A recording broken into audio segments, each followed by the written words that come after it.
Good afternoon, ladies and gentlemen, and thank you for standing by. Welcome to the Kura Sushi USA Inc. Fiscal First Quarter 2025 Earnings Conference Call. At this time, all participants have been placed in a listen-only mode, and the lines will be open for your questions following the presentation. Please note that this call is being recorded. On the call today, we have Hajime Jimmy Uba, President and Chief Executive Officer, Jeff Utes, Chief Financial Officer, and Benjamin Porten, Senior Vice President, Investor Relations and System Development. And now I would like to turn the call over to Mr. Porten. Please go ahead.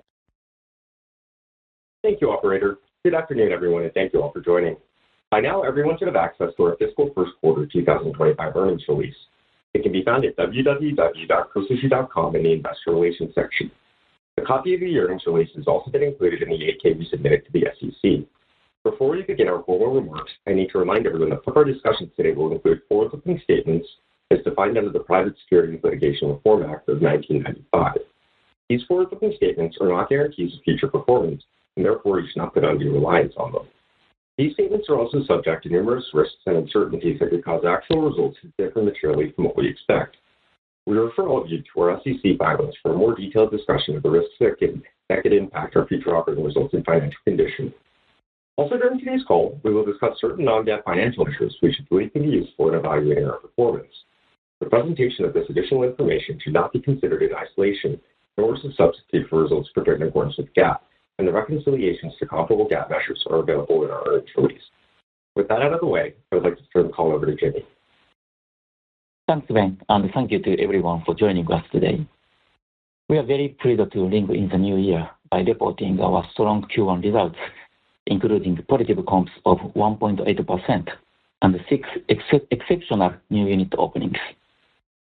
I'm especially proud to be able to announce an adjusted EBITDA margin of 5.5%, representing a 210 basis point improvement year over year. I can't think of a better demonstration of controlling what we can control than the significant year-over-year growth in corporate profitability. I'm extremely proud of our entire team and the work that they've put in to make this possible, which has effectively given us a head start on the leverage we expect as we continue to scale our base. Total sales for the fiscal first quarter were $64.5 million, representing comparable sales growth of 1.8%, with price and mix of 4.1%. Offset by 2.3% of negative traffic. Our cost of goods sold as a percentage of sales improved by 80 basis points year over year to 29% due to pricing and the ongoing efforts of our supply chain department. Labor as a percentage of sales increased to 32.9% as compared to the prior year quarter's 31.9%, driven by wage inflation, including the fact that the majority of fiscal 24 restaurant openings were in high labor cost markets and partially offset by operational streamlining efforts. Restaurant level operating profit margin was 18.2% as compared to 19.5% in the prior year quarter, due mainly to wage inflation. Turning to development, we opened 6 new units in the fiscal first quarter: Beaverton, Oregon; Tacoma, Washington; Rockville, Maryland; Cherry Hill, New Jersey; Bakersfield, California; and Fishers, Indiana. We currently have 6 units under construction, but continue to expect the majority of this year's remaining openings to be back half-weighted. In our last call, we have discussed how excited we were by our recent openings, and we are pleased to share that their subsequent performance has been excellent and supports our beliefs on new market opportunities. We have discussed 2 markets in particular, the Pacific Northwest and our Bakersfield, California opening, which highlights the opportunity in DMAs that were smaller than our typical markets. Beaverton and Tacoma continued to outperform our expectations, with Beaverton on track to become a top 5 store. I'm very pleased to say that Bakersfield's performance is as strong as ever too.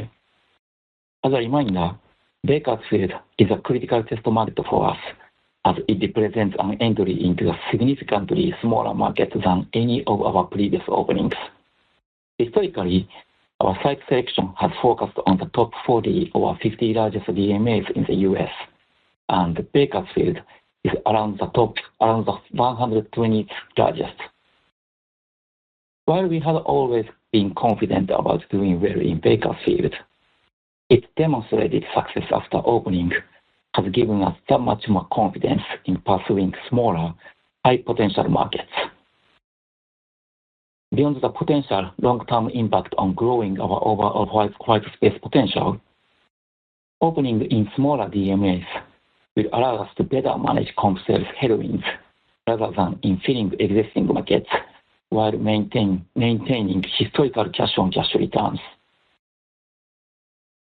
Our goal is to return to a 50-50 pipeline split between new and existing markets over the coming years to manage the comp waterfall, and the opening up of smaller DMAs will make it meaningfully easier to fill the new market portion of the 50-50 equation. Moving to new initiatives, I'm pleased to share that the new reservation and self-seating system is progressing as scheduled, with our first in-restaurant test expected in February. This will be a very significant improvement to the guest experience, as we currently do not offer reservations. Today, guests can remotely check into restaurant wait lists but cannot choose a specific time to dine. The reservation system is coupled with a self-seating system, and we believe the implementation of these systems will eliminate the need for a dedicated host position, as well as bolster shoulder period sales. Additionally, in conjunction with the new reservation and self-seating system, I'm very happy to share for the first time that we are nearing the rollout of updated tableside ordering panels, along with a redesigned push-button Mr. Fresh 2.0, which is much easier to use. Servers can spend up to 3 minutes explaining how to use the existing Mr. Fresh domes to first-time guests, and so this is an opportunity for a labor tailwind as well as an improvement to the guest experience. The Mr. Fresh 2.0 is complete, and we expect to begin US rollout in February as well. In terms of promotions and marketing, our positive comps in Q1 were supported by the successful One Piece and Pikmin IP collaboration campaigns.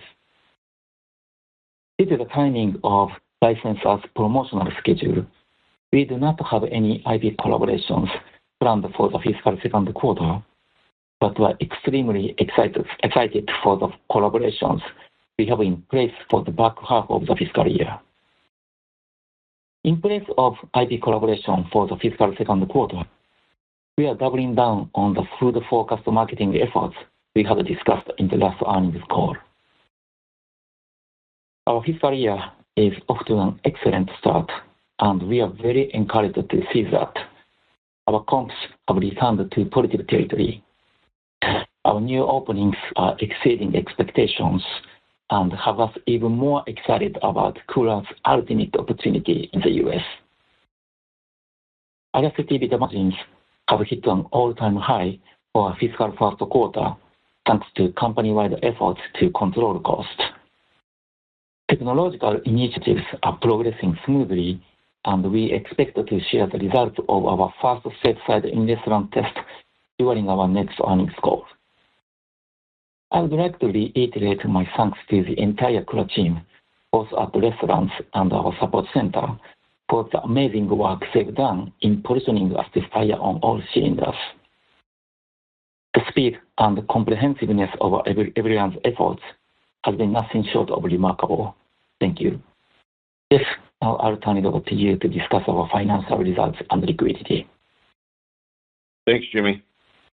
For the first quarter, total sales were $64.5 million as compared to $51.5 million in the prior year period. Comparable restaurant sales performance compared to the prior year period was positive 1.8%, with regional comps of positive 7.8% in our West Coast market and negative 2.3% in our Southwest market. Turning now to costs. Food and beverage costs as a percentage of sales were 29% compared to 29.8% in the prior year quarter, largely due to pricing and supply chain initiatives. Labor and related costs as a percentage of sales were 32.9% compared to 31.9% in the prior year quarter. This increase was largely due to wage increases and restaurant openings in higher labor cost markets. Occupancy and related expenses as a percentage of sales were 7.4% compared to the prior year quarter's 7.6%. Depreciation and amortization expenses as a percentage of sales remained flat year over year at 4.8%. Other costs as a percentage of sales were flat year over year at 14.5%. General and administrative expenses as a percentage of sales decreased to 13.5% as compared to 16.7% in the prior year quarter due to significant leveraging of corporate costs against a growing unit base. Operating loss was $1.5 million compared to an operating loss of $2.8 million in the prior year quarter due to the previously mentioned G&A leverage. Income tax expense was $39,000 compared to $38,000 in the prior year quarter. Net loss was $1 million, or a loss of 8 cents per share, compared to a net loss of $2 million, or a loss of 18 cents per share in the prior year quarter. Restaurant level operating profit as a percentage of sales was 18.2% compared to 19.5% in the prior year quarter, largely due to higher labor and related costs. Adjusted EBITDA was $3.6 million compared to $1.8 million in the prior year quarter, largely due to greater G&A leverage. Turning now to our cash and liquidity. At the end of the fiscal first quarter, we had $107.7 million in cash and cash equivalents and no debt. This increase in our cash balance is due to the follow-on offering that we closed in November. And lastly, I'd like to reiterate our guidance for fiscal year 2025. We expect total sales to be between $275 and $279 million. We expect to open 14 units, maintaining an annual unit growth rate above 20%, with average net capital expenditures per unit of approximately $2.5 million. And lastly, we expect general and administrative expenses as a percentage of sales to be approximately 13.5%. And with that, I'll turn it back over to Jimmy. Thanks, Jeff. This concludes our prepared remarks. We are now happy to answer any questions you have. Operator, please open the line for questions. As a reminder, during Q&A session, I may answer in Japanese before my response is translated into English. Thank you. Ladies and gentlemen, if you would like to ask a question, please press star 1 on your telephone keypad, and a confirmation tone will indicate your line is in the question queue. You may press star 2 if you would like to remove your question from the queue. For participants using speaker equipment, it may be necessary to pick up your handset before pressing the star keys. And our first question comes from the line of Jeremy Hamblin with Craig-Hallum. Please proceed. Thanks and congratulations on the strong results. I wanted to just dive into what you've seen in terms of trends here. It looks like you got mid-single digit improvement on your comps in both of your key markets, and wanted to just get a sense for what was driving that. It appears as though your mix was a little bit better in the quarter. I think menu pricing was not significantly different from your last quarter. So wanted to just see if you could provide a little bit of color of that, and then maybe a little bit of color on the cadence throughout Q1. Sure. Thank you for your first question, Jeremy. But please allow me to answer your question in Japanese. Ben is going to translate. まずQ1の Q1 が Q4 からね、改善されたことに関してですけども、大きなところでは、プリペアドリマックスも話したように、IP コラボレーションのワンピースとピクミン、これが大きく寄与したと思います。あとはフライス&ミックスの改善に関しては、我々 Q1 で初めてですね、うどんにフォーカスしたうどんのパーフェクトペアというコンボやったんですけども、これら、寿司の皿の数は減らずに、うどんの数が、セールスが増えるという結果が出てますんで、これがプライス&ミックスのインプルーブメントに貢献したというふうに見てます。まずここまで弁お願いします。Right. In terms of the improvements that we saw in Q1 over Q4, certainly one of the major tailwinds that we had were the successes of the IP collaborations we had with One Piece and Pikmin. Those were very successful campaigns. In terms of price mix, as you'd mentioned, price was largely, effective pricing was largely flat quarter over quarter. And so we did see meaningful improvement in mix. We've been talking about having more food-focused marketing efforts, and this would be an example of one of the fruits of those labors. We've been really talking up the quality of our udon, the way that we make it from scratch every morning. And we had a follow-up campaign called The Perfect Pair, which was a combo of an udon bowl and a sushi roll. And that led to significant improvements in mix in side menu attachment without any reductions to per person plate consumption. And so this is some of the best mix we've seen in recent memory. We're really pleased to see it. あとクォーターの中のケイデンスですけども、これはインダストリー全体のデータと同じなんですけども、我々もやっぱ11月が良かったですと。9月、10月はよりも11月の方が非常に良かったというのがインダストリーと同じく我々も同じ傾向を見ています。And then in terms of the monthly cadence that we saw, we saw largely the same as the rest of the industry. November was the strongest month for us. Got it. And then just you noted a little bit of change here in your collaboration kind of packages you're thinking about fiscal 25. You're lapping, kind of Snoopy Peanuts from last year in December and January timeframe, and you really don't have that same kind of collaboration going on right now. As you noted, you've focused on kind of food marketing, and I think you've got some premium items coming here in the next couple of weeks. But just wanted to get a sense for how consumers were responding to that, and then just kind of a tangent-related question, whether or not kind of the shift in calendar this year is having kind of any impact on results. Sure. Let me. I'll speak to the first question. In terms of the IP collaborations, it's certainly true that Q2 is a more difficult comparison than Q1. To your point, we are lapping Peanuts, which is one of the most successful campaigns we've had, and we are not running an IP collaboration in Q2. And so it is going to be a more difficult comp from that perspective in Q1, knowing that our focus is going to be on cost control and delivering profitability regardless of that headwind.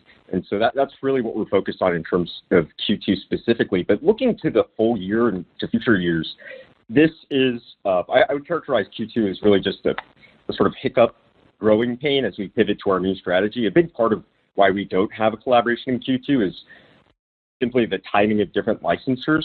There wasn't one that we felt really checked all of our boxes. Sort of the same thinking as how we pruned our LOIs going into fiscal 25. And so while we won't have a collaboration for Q2, seeing the results in future quarters and just how strong the IPs are, I think everybody will really be quite pleased with what we have in store. Got it. And then just the question on the impact. There's a shift in the kind of the timing of the holidays this year in December into January, and wanted to get a sense for whether or not that's having any impact, good or bad, on what you expect in those months. Yeah, I think January. Ben, can I answer the question? Yes. まずデセンバーに関しては、これもインダストリー全部だと思うんですけど、やっぱりサンクスギビングが最終週にずれていることですとか、そういった関係から、デセンバー、ジャニュアリー、この2ヶ月合わせて見ないといけないというふうに思ってます。これは多分カレンダーの関係で全部のインダストリーそうだと思います。I assume this is the case for pretty much everybody else in the industry, but just looking at the calendar shift, the fact that Thanksgiving came so late into November, we're looking at December and January really as a combined month, sort of along the lines of how you treat March and April as a combined month, just given the calendar shifts that are so typical of those months. Got it. Thanks for taking the questions, and best wishes in 2025. Thanks, Jeremy. Thank you, Jamie.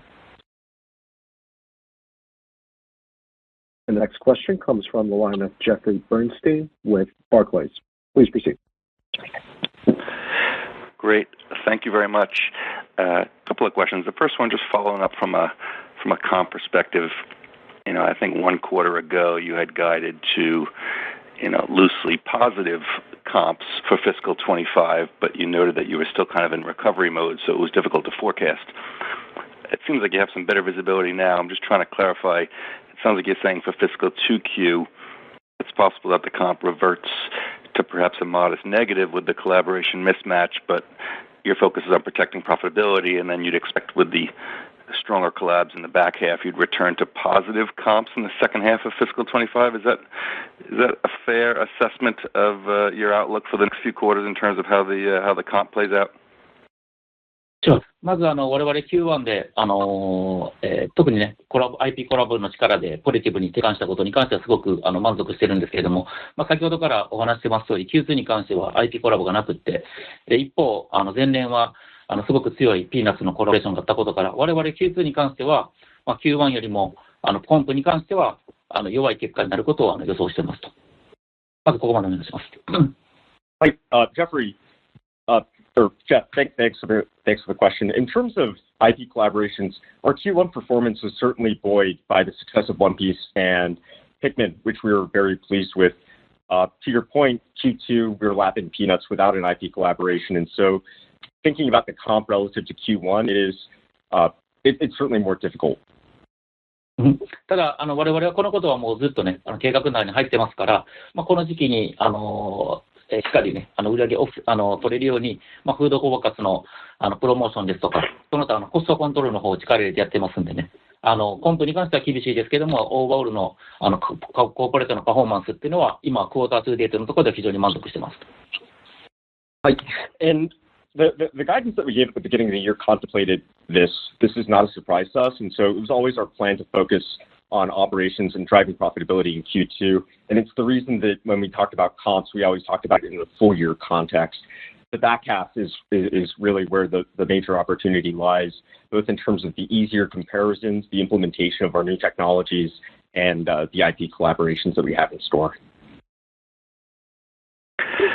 Got it. Very helpful. Jeff, it's Jeff. I want to add to the thing that in the past was that we have our Q1 comp that we get sequentially better throughout the year. I don't think we anticipated a 1.8% comp for Q1, so that may not necessarily be the case. But like Jimmy and Ben just talked about, for the year we do anticipate that our comp will be a positive number for the full year.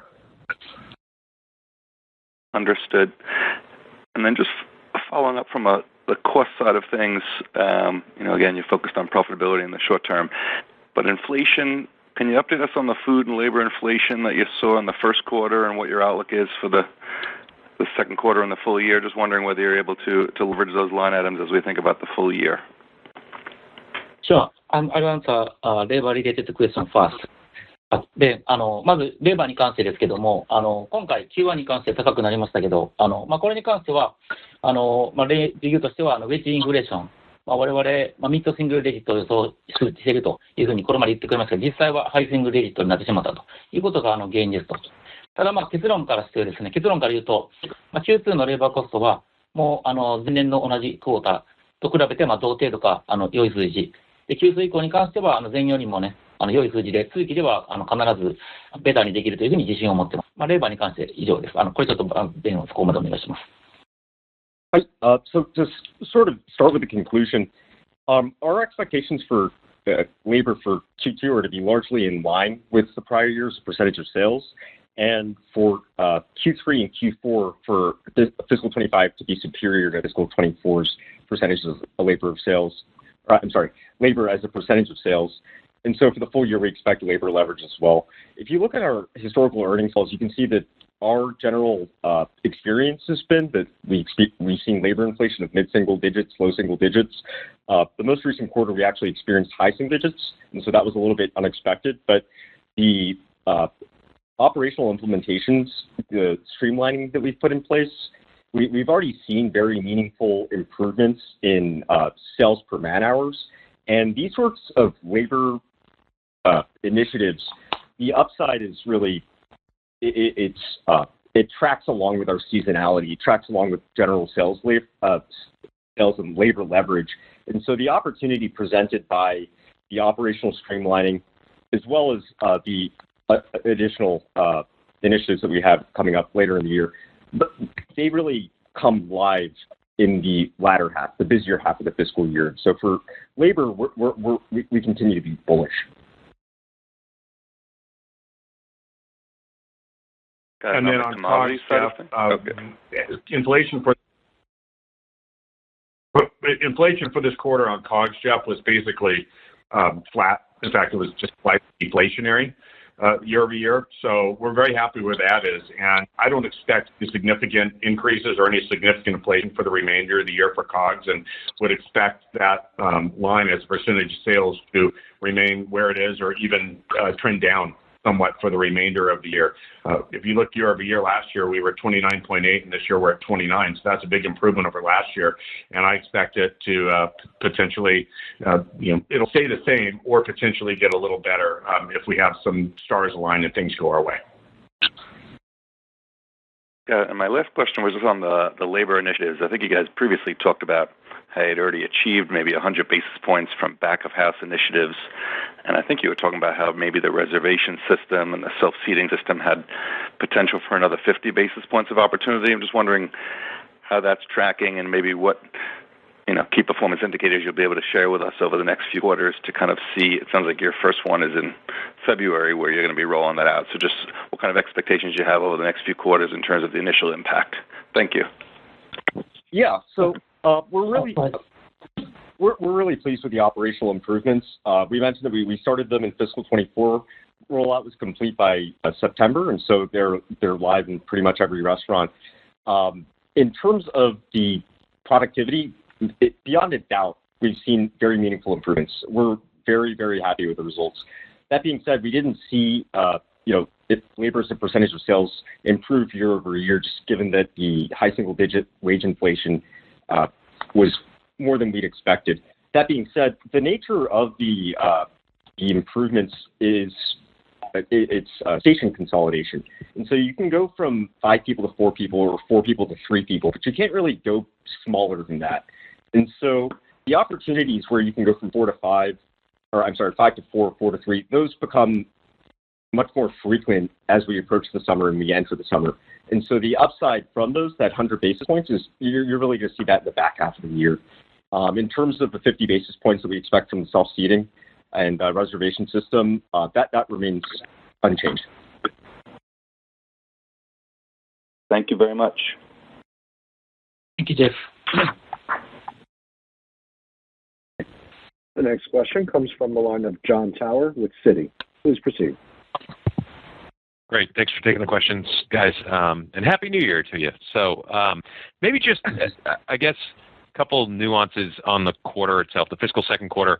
Just on the modeling side, I believe in January you traditionally take a round of pricing, and it didn't sound like you spoke to that yet. So did you take any pricing, number one, and number two?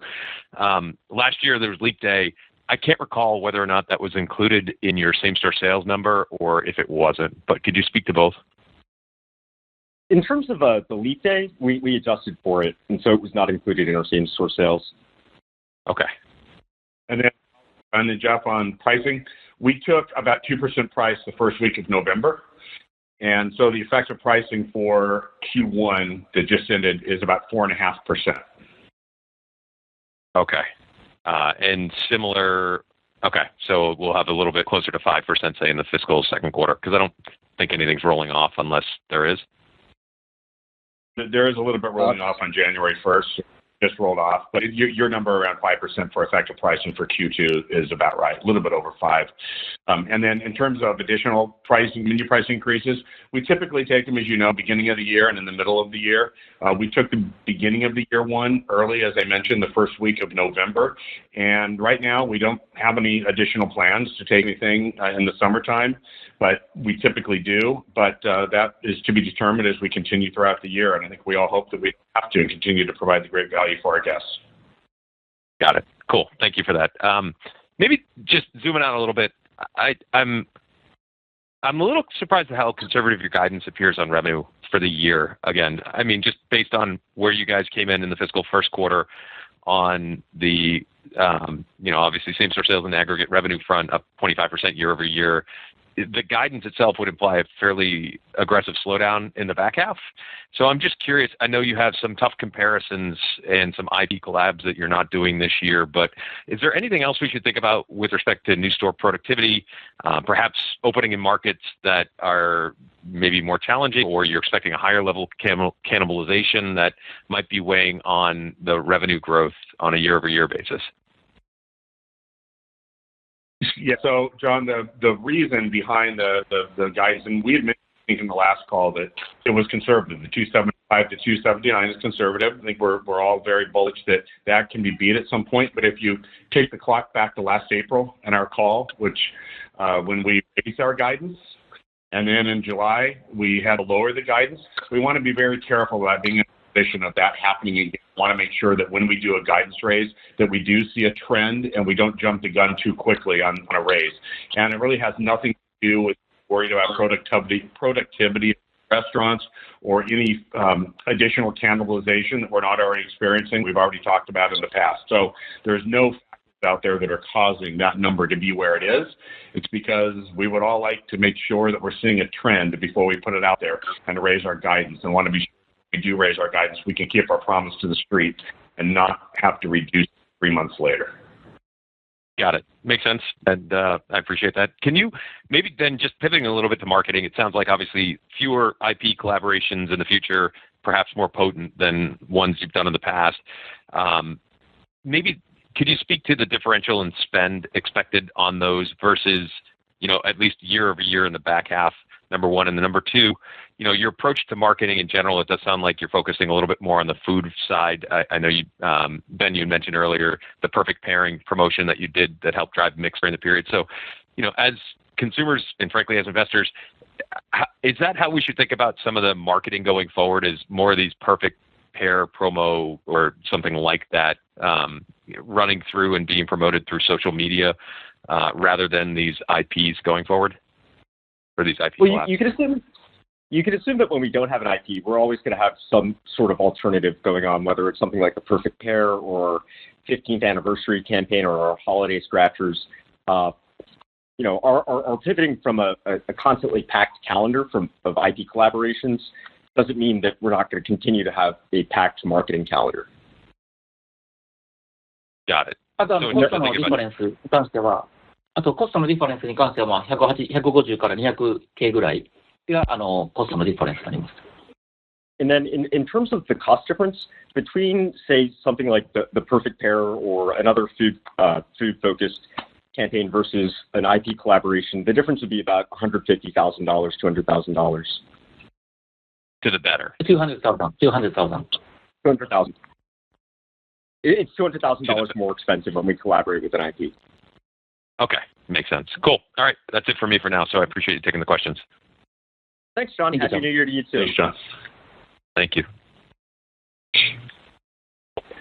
The next question comes from the line of Brian Mullen with Piper Sandler. Please proceed. Hey, thank you. Just a question on development. In the prepared remarks, I think you spoke to continuing to move into smaller DMAs over time. I'm just wondering if you could speak to the targeted volumes of those stores. Does the DMA dictate what the volume of a store can be, or is it really just a function of the size of the box and it really doesn't have to do with the location? Sorry, go ahead, Jimmy. Okay. まず我々、これまでもずっと同じこと言ってきてるんですけども、新しいレストランオープンする際に、やっぱりキャッシュオンキャッシュリターンを一つの指標として、基本的な指標としてますんで、特にこの、ストアサイズですとか、あと家賃とか、それらを、あと売上、それらを含めて、そこだけを見てやってます。なので、スモーラ DMA によって、スモーラ DMA を、することと、その AUV とか売上とかに関しては特に相関性はないです。キャッシュオンキャッシュリターンだけやってるってことで、これだけちょっとできるかも。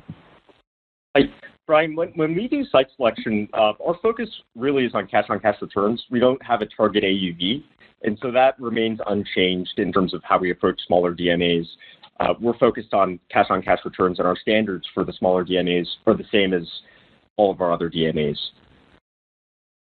Okay, thank you. And then just to follow up, just a clarification item, you gave the menu price for the quarter. Can you just let us know what traffic was? And I apologize if I missed it. Traffic was traffic was down 2.3 and price and mix was 4.1%. Okay, thank you very much. Thank you. Thanks, Brian. And the next question comes from the line of Sharon Zackfia with William Blair. Please proceed. Hey, thanks for taking the question and Happy New Year. It was Happy really, New Year. Thanks. It was really nice to see the improvement in mix, and I know you touched on earlier some of the drivers there. I guess I'm curious on your thoughts on the sustainability of mix becoming a more neutralized part of comps going forward.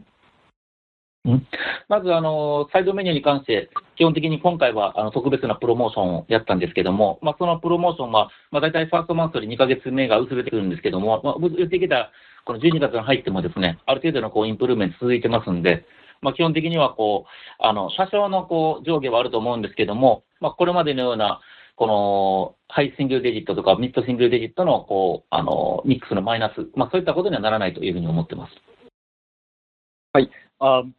Given that this is relatively recent, without giving too much forward expectations, we think the days of negative high single digit mix are behind us. We're really pleased with the efforts that the marketing team has made. Typically, when we have a 2-month campaign, you see deceleration in the effectiveness in the second half, but we're continuing to see success in December with the most recent Udon campaign, and so without commenting about long-term sustainability of the flattish mix that we have, we think that we're in a much better position than before, and we've got all these levers that we never even considered to pull in the past, and so this is great progress. Okay, can you talk a little bit about? Sorry, go ahead. In addition to the great efforts by the marketing team, one of the other reasons why mix is improving is for the past year to year and a half, when we've taken menu price increases, we haven't touched the side menu items at all. So we're lapping the increase, the menu price increases on side menus, which, when you take some menu price increase on things, it does impact mix to some extent. And because we're lapping the price increases on side menu, I think that's also why mix is coming in line a little bit, as well as the previously mentioned marketing efforts that we've done. Then I'm sorry if you talked about this, my cell cut out and I had to redial back in. But on delivery, I know that's a more nascent part of your business, and I understand there's obviously some operational tension just given how busy the restaurants are. I mean, where are you on delivery at this point? Is it fully kind of turned on all of the time at all locations? How are you handling that? Is it proving to be incremental or bring in kind of new people to the brand? Yeah, so I think it's definitely incremental. I think, as soon as somebody opens up their DoorDash app, they're basically committed to eating inside. So that guest wouldn't have been coming into our restaurants anyway. And so any sale we do believe is incremental. I'd say in terms of where we are on that journey, DoorDash has been live at all of our restaurants for almost a year now, almost a year. And it is throughput. Is the issue. We're constantly hitting ceilings just because our restaurants are so busy, which is a great problem to have, but we're always going to be prioritizing the guests that have gotten into trouble coming to our restaurants. And so as we infill markets and we're able to use the incremental restaurants as sort of pressure release valve, or the kitchens, that's when we really see the off-premise opportunity becoming more meaningful.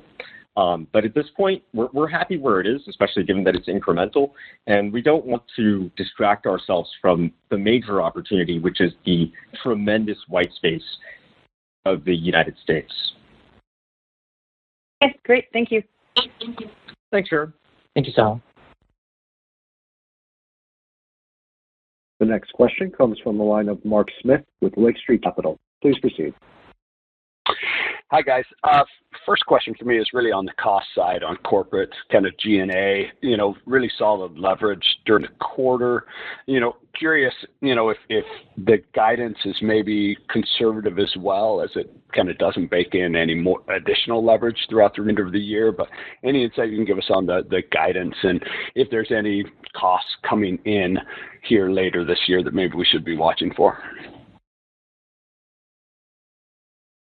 No, there's no more costs coming in, and where the guidance implies a 60 basis point improvement year over year, and I'm still comfortable with that number. I do believe that after having 80 bips 2 years ago and 90 last year in leverage, that it's hard to keep that trend of 80 to 90 points a year. So I'm comfortable with the 60. However, if sales trends do pick up and come higher than where we expect them to be, then there's additional leverage there. So when we get into April, I'd be happy to give an update on that if we're at the point where we can, but I do want to get through a couple more months, Mark, before I increase any guidance on G&A, because I still think that a 60 basis point improvement for the year is pretty good. Absolutely. Other question for me is just around kind of pre-opening expenses. Came in a little lower than we'd expected during the quarter. Was that a function of just kind of the timing of some of the openings earlier in the quarter, or are you getting more efficiencies and lower costs kind of as we think about pre-opening expenses, maybe even in some of these smaller markets? まず去年の Q1 に関しては9店舗が工事中だったんですね。なので、今期に関しては6店舗が工事中ということで、もうすでにオープン、マネジメントイントレーニーの社員の数が違うというのがまず1個になります。あともう1個は、これは G&A のリダクションにも関わってくるんですけど、我々は実はオープニングチームのストラクチャー新しく考えてまして、2.5 チームを1.5 チームぐらいに増やしながらオープンしているということをやってるんで、一部のオープニングチームメンバーをローカルのマネージャーにアサインしたというところがあって、そういったところでトレーニングコストが削減されたというのがありますと。この2つです。Right. So there are two major things that worked in our favor in terms of pre-opening. The first is last year we had 9 units under construction versus the 6 units we had under construction during the same period this year. We have 4 managers for any new restaurant, and so that's 12 managers across the 3 restaurant difference that we had in training. So that's an incremental labor cost that we incurred in fiscal 24 that we didn't have this year. The other major change is the shift in our opening team structure. Now that we've established beachheads largely across country, we don't need right now we have 2.5, or historically we've had 2.5 opening teams. Now that we've established a geographic presence in enough markets, we've been able to pare back to 1.5 teams by reassigning the other members to become store managers at local restaurants. And that has meaningfully reduced our training costs as well. And so that's helped with labor. It's also helped with our G&A. Excellent. Thank you. Thanks, Mark. Thank you. The next question comes from the line of Jim Sanderson with North Coast Research. Please proceed. Hey, thanks for the question. I wanted to follow on to some of the conversations about mix and the shift from mid-single-digit negative to flattish. Have you built similar promotions to drive items per check, similar to, I think, what happened in the first quarter, if I understood the benefit of the pair combo? Is that the right way to think of it? いやこれまでに似たようなことをやってないですけども、今回初めてやったことと、あとジェフが先ほど言ったようなサイドメニュープライスをプライシングしないと、これを1年間続けた、この2つの効果が結果に結びついているというふうに思ってます。Yeah, no, we were really pleased with the perfect pair campaign. It's the first time we've done something like that, and so I'd be very, very surprised if it was the last time we'll do something like that. I think it's going to be a useful tool in our food-focused marketing box. Jimmy, I'm sorry, what was the second part? それプラス、ジェフが言ったみたいにサイドメニュープライスを1年間取らなかったというレポートが徐々にみんなついていると思います。And the other part of mix is that we haven't taken pricing on side menu for the last year. And the reason that that's important in terms of mix headwinds is that there's less attachment on side menu items, and so you get less flow through on pricing that you take on side menu versus pricing that you take on plates. And so that was a mix pressure. Now that we've lapped that, that's less of a mix pressure. あとプラス、我々 LTO をやってるんですけども、LTO で魅力的なアイテムを投入する、それによっていつもよりも多く食べてもらうとか、そういった努力を継続してやっています。Another thing that we're doing to support mix is leaning into our LTOs with some more premium items. We've seen that if we have the right LTOs, we can just increase attachment. It's not really a trade so much as just a check growth opportunity, and so that's another lever that we have for our mix. All right. Thank you for that. Just a follow-up question on that. I think you had a promotion in the current quarter that is related to a contest for average check higher than $70. Is that the type of promotion that could help improve mix going forward? Is that the way to think of it? Absolutely. So this is the first time we've done like a holiday scratcher or any sort of scratch card, but this is not the first time that we've tied a marketing campaign to a spending threshold. In the past, when we've had IP collaborations, we've had giveaways where you can get, say, like a T-shirt or something if you spend more than $70. And these sorts of efforts you can really see the impact in check size and mix attachment. All right. Thank you for that. A quick question on traffic trend. I think on a 2-year stack basis, you saw a deceleration in traffic trend. Is that where we are today? Is that a good run rate? The low single-digit positive traffic on a 2-year stack. Yeah, I mean, the number really I want you guys to focus on is the improvement from Q4 at the -6.1 to -2.3 in this quarter. I think that's what's important because, we had some bumps in the road last year when we in July and summertime, and we talked about that on some of our previous calls. And where the number came out for this quarter at 1.8%, we're very happy with that. And quite honestly, even though we don't give quarterly guidance, I don't have a problem telling you it's higher than I thought it would be for Q1. And I think it's higher than any of us thought it would be. So I'm happy with that number. And I think it's most important to look at it that way, just the summertime. So, like I said, some of the bumps in the road during the summertime, and then also some of the weird things happening in November with the election. I think there's a lot of noise to look at it on a 2-year stack. So I'd rather focus on the quarter over quarter from Q4 to Q1 improvement.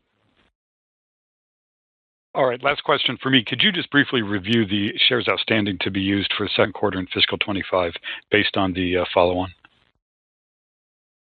Yeah, I have that number. Why don't we go to the now? I'll get you that, Jen. I don't have it right in front of me, but I'll get that. Yep. I believe it's 12,000. So 12 million. Or I'm sorry, 12 million shares. Yep. Yeah, understood. Yeah. Understood. I think it's 12, now that it's 12,006 or something like that. Understood. Okay, very good. Thank you. I get it.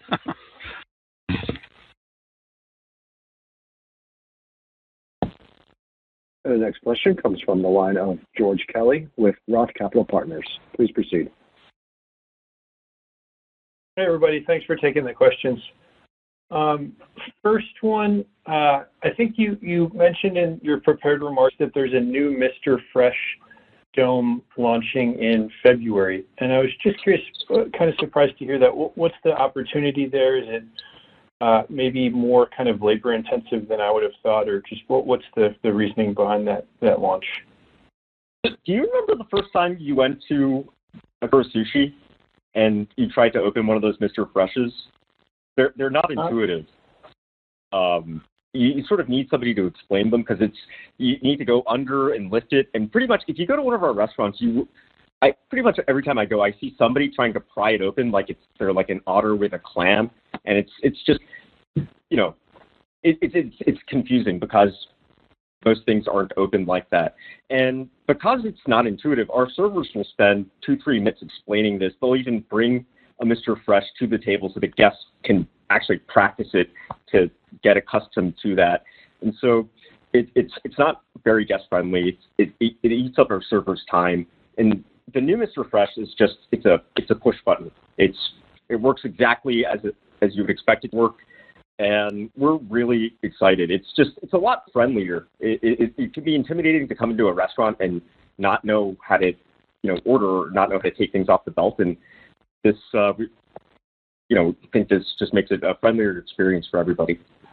Okay. あとタッチパネルも我々同時にアップデートするんですけど、そのタッチパネルでもファーストタイムゲスト用にどうやってクラで食事をエンジョイするか、タッチパネルでのオーダーの仕方、オーダーした商品の取り方、あとミスターフレッシュの開け方、あとリフィルの時どうするとか、そういったガイドがタッチパネルで説明されるようになっているんで、それが全てを含むことでかなりサーバーのワークロードを減らせるというふうに考えています。There are a lot of things that are unique to our restaurant that need to be explained if you're coming for the first time, such as how our plate slots work, the fact that we have speaker coupons where you can win prizes. And so for first-time guests, you need to go through a spiel and explain all of these different things. But in tandem with the Mr. Fresh 2.0, we're actually we're releasing a new an update to the order panel software that on its landing page will have a button asking if you're a first-time guest. And if you click that, it'll play a video that will basically teach you how to enjoy Kura. And so that meaningfully reduces server work as well. Having to do dozens of those during like a weekend peak hour is it's a meaningful drain on productivity. And so being able to streamline this is something that we're really excited about. Okay, excellent. That's helpful. Thank you. And then second question for me is, or maybe a couple of questions on the reservation system. Most of the conversation in this call with respect to the reservation system has been about the opportunity for cost savings. But I'm curious if you could also discuss the opportunity to drive comp growth. And what I'm unclear on, I guess, is sort of how much you talked about it, I think, improving comp performance for a bunch of different reasons in the back half. Does the reservation system, is that a big factor in that sort of accelerating comp as well? And just how's it going to work? Are you going to open up a lot of inventory to the system, or is it really just kind of shoulder periods? Or if you could just give more detail there too, that would be helpful. Thank you. Yeah, so in terms of inventory, that's actually one of the most difficult parts of this project is figuring out the right number of tables to allocate for reservations, and that's actually, we need to do that on a store-by-store basis, and so that's, the operations team is hard at work on that. In terms of the traffic opportunity, so what Japan saw with its implementation is that the peak hours would fill up pretty much immediately, and people would realize that, and rather than show up and wait for an hour and leave, they would make reservations for the shoulder periods, 5 o'clock, 9 o'clock, 10 o'clock. And if they didn't want to do that, then they made reservations for the next day or the weekend. And so with our historical wait list, we've had about a 20% drop-off where people will sign in and then not eat because the lines are too long. And so that 20%, this is an opportunity to address that directly. I'm by no means expecting a 20% traffic bump, but that is a massive opportunity for us. I'm really excited. Okay, understood. Thank you. Thanks, George. Thank you, George. And the next question comes from the line of Todd Brooks with The Benchmark Company. Please proceed. Hey, thanks, and great start to the year. Have just a few tag-in type of questions. Just following up on George's questioning there, how quickly does this turn on once you start the rollout of the reservation and self-seating platform? Ben, you said it's a store-by-store algorithm, but is this a start to turn on in Q2 and it takes a couple months to turn the system on, or is it a longer duration than that? So the goal that I'm holding myself to, which is ambitious, is a full system-wide rollout by the end of the fiscal year. And so everything so far has moved on track. It's been remarkably smooth. We have our first in-restaurant test next month. I'm extremely pleased with all of our partners. Everybody's really coming together to make sure that this goes on schedule. After we'll probably test in the first restaurant for about a month or so and then begin the rollout in earnest, my expectation would be April.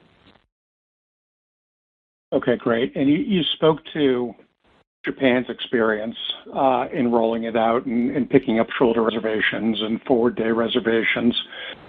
And you talked about the abandonment off the wait list here in the States. Can you talk to the experience in Japan from a traffic lift standpoint from having the system fully rolled out? まず彼ら違う会社ですので、正確に言うと彼らの情報を私も完全に正確には分からないですけども、ある意味ミーニングルなレベルの、トラフィックのアップっていうのがあったというふうに聞いてます。であとはそれよりも確実なのがヘッドカウントが減るという部分に関してはもう確実ですので、その分を我々は見込んでます。で売上も上がればすごくこれはボーナスかなというふうに思ってます。はい。Given that Kura Japan is a separate publicly traded company, we can't speak to them in too much detail. Our understanding and what we've heard from them is that it did have a meaningful impact on traffic, but we're not able to quantify that right now. In terms of the sales lift, one thing that we're really excited about with the reservation system is that there is a guaranteed benefit in headcount reduction as it is coupled with the self-seating system, and it is a massive improvement to guest satisfaction because we're introducing reservations for the first time, and our primary complaint is our wait times. And so this is a direct way to address that. And so we've got two things that we know for a fact are coming with this project. And so even if there isn't a sales lift, there's still plenty of upside. We do expect a sales lift, but in any case, we're still happy with this project. That's great. And a follow-up, different angle. With the labor efficiency, and you look at the initiatives around consolidating the stations down to 3 in the back of house, and you look at upcoming self-seating. If you look at what it took to staff the restaurant 2 years ago versus what it should take to staff the restaurant post the rollout of self-seating, how much has that number dropped from a number of bodies standpoint? まずバックオフハウスというか、セルフシーティングだけでは少なくともホストのポジションは確実に1人は減らせると思いますけど、それ以外にもミスターフレッシュとタッチパネルアップデート、そういったものも踏まえると、ピークタイムでいうと、もう1人減らせる可能性はあると思います。ただ、実際にちょっとやってみる必要はあると思います。1人は確実、2人の可能性もあると思っています。Just to confirm, are you talking about historically or expectations going forward? I'm just trying to get an idea of the efficiency. If you pick, I'm pulling the numbers out from memory, but it was 22 people per shift, and with what we saved with the consolidation, are we going to 18 people per shift once we get to the end of these improvements? So if we're comparing, like pre-pandemic staffing, I'd say that at peak, back of house and front of house have gone down by about 2 people each, and so it's been a pretty meaningful streamlining of the operations. あと、バックオブザハウスに関しては、1人減ってるんですけども、ピークタイムに限られてくるんで、忙しい店は平日もですけど、ウィークエンドに限られてくるんで、忙しい店は平日もですけども。先ほど言ったように、9番目のような売り上げの少ないところでは、人数が減る日が少なくなるということです。And then in terms of the operational streamlining that we discussed in the past call about the station consolidation, that opportunity really does come from the restaurants being busy. And so the upside is just going to grow and grow as the seasonality kicks in as we progress through the year. Okay, and then the last one for me. You obviously have visibility into the IP partnerships for the back half, and I think we had 2 in Q1. We won't have 1 in Q2. How does the back half from a number of partnerships match up versus, I think, 3 last year? Is it 3 to 3, or are we stepping down in number of partnerships, but maybe making it up in the magnitude of who we're partnered with? Thank you. 我々バックハウスに関しては2つの強い IP コラボレーションがあるということだけお伝えしておきますと。これもこの2つ強いんで、非常に我々興奮してますと。We have 2 lined up for the back half. They're very strong. We're really excited about them. Okay, perfect. Thank you.